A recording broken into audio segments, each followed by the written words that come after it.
It's called The Daily Show, and I've watched it. I watched it for Jon Stewart's entire tenure. I've watched all of Trevor Noah. It used to be that I couldn't start my day without looking up the episode from the night before. After about 2010, there were points where watching the show sometimes depressed me because it seemed like Jon Stewart was hopeless. Because at a certain point, you what's wearing on you is impotent rage. Right. Yeah. Because if you're not playing, right? Because a lot of them are playing. A lot of them are creating an urgency and a rage and an upset that they don't actually feel. It's performative. And he didn't know, what I mean? how to solve it. But if you're And he would get hopeless. Like it kind of felt like that whenever the story was just like so dejectable, drowning in the cynicism of it. The arguments were just the same. the lack of movement towards the world that you would prefer to live in sort of begins to wear you down a little bit, to the point where I don't know if people, as someone standing outside of typical American perspectives, I could see hope where Jon Stewart couldn't in certain American stories and situations. And so it became very difficult because I would almost download his hopelessness in place of my hope. When Trevor Noah was brought on The Daily Show as a collaborator, I was really excited because I was already a really big fan of him from the internet. In America as well, I always tell people, if you truly want to learn about America, talk to black women. I never thought for a second that he would have been picked as the next host because he was so new to the show. I believe Trevor Noah shared this anecdote at a live show that I attended sometime after he had started hosting. He said most people were confused and skeptical of the choice for him as host, but there was a small group of people who were excited and relieved. It was immigrants. Immigrants were like, finally, is what he said at the show. And when he did, I just felt seen because that's totally me. I know that the way Trevor thinks and the way that he talks about the world is a product of him being raised by humans that are called black and women. It's a system that regularly participates in activities saying this materialistic accumulation of resources is valuable enough that it can be an excuse to ruin or end other human lives. The humans we call black and women know the best how to look at this craven system and reflect back love for themselves. Yeah, man, I'll tell you now, do yourself a favor. You truly want to know what to do or how to do it, or maybe the best way or the most equitable way? Talk to black women. They're a lot of the reason that I'm here, and so I'm grateful to them. I'm grateful to every single one of you. This has been an honor. Thank you. Your gut and your brain talk to each other, and when the gut talks, the brain listens. I'm Dr. Tracy Marks, a psychiatrist, and I make mental health education videos. Your intestines has about 39 trillion microorganisms in it. And yes, I said trillion.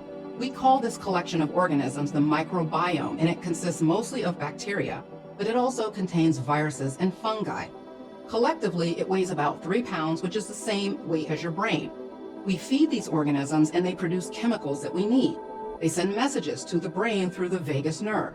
The vagus nerve is cranial nerve number 10 that originates in the brainstem, and then it travels down your neck and alongside your carotid arteries, and then into your chest, and then branches out and sends out feelers to control your internal organs in your abdomen and your chest, including your intestines. It's the longest nerve that originates in the brain and not only controls the contractions of your gut, which is called peristalsis, but it also controls your heart rate. So it's a super important nerve. And that's what the microbiome uses to send messages directly to your chief operating officer, your brain. We know that people who are depressed and anxious have very different microbiomes than people who are not depressed. With depression, you have a higher number of bad bacteria that produce inflammatory chemicals. They send these inflammatory chemicals back to the brain and they get distributed in the body. So the ideal scenario is to have a diverse population of bacteria strains. Yes, even the microbiome values diversity. Then there's probiotics. Probiotics contain the actual bacteria that you ingest to increase the good population of bacteria. The more good bacteria that you have, the better. And you can increase the diversity by taking probiotic supplements along with eating probiotic food. Even if you've never been depressed or anxious, good gut health begets good overall health. That population of 39 trillion organisms house a lot of genetic material in their cells, and that influences a lot of our body functions. Some people refer to the microbiome as the second brain or the secondary immune system. So it would behoove you to take care of your microbe community, and then it will take care of you. Chippy goes in the dregs of the juice. I take a new bottle of juice from the grocery store. It's not in.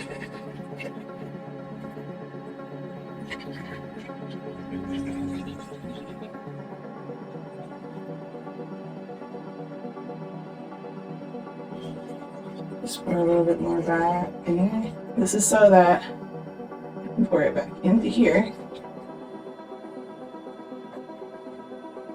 Okay, so even though there's only a tibicosin in here, both of these bottles will ferment.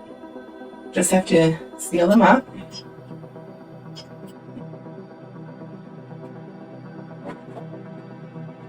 Because I'm very new at this, I need more Instagram followers in order to use the Meta Business Suite. And I want to do that in order to connect the tibicosins to the things I post on Instagram, so that it's easier for people to go straight to my website. So if you follow me on Instagram, direct message me the phrase, I want tibicos in my life.